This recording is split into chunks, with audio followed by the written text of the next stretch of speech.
娱乐频道综合报道，香港男星陈小春去年带住儿子 Jasper 参加《爸爸去哪儿5》，Jasper 可爱的模样大受欢迎。可惜的是，节目结束后，陈小春与老婆英采儿决定让儿子隐退。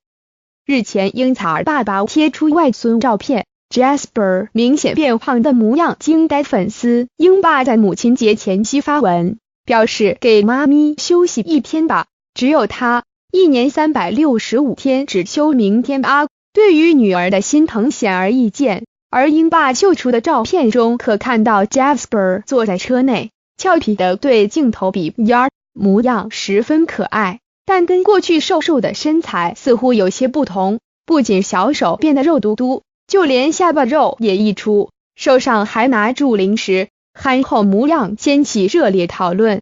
粉丝笑说，最近伙食不错啊，肉到想摸一下。但有人发现前几日 Jasper 的照片还是尖下巴，推测这是旧照，开玩笑表示 Jasper 被外公阴了。Jasper 可爱模样让粉丝念念不忘。翻摄自英采儿微博 ，Jasper 发福照惊呆粉丝。翻摄自英爸微博 ，Jasper 几日前的照片仍是尖下巴。翻摄自英爸微博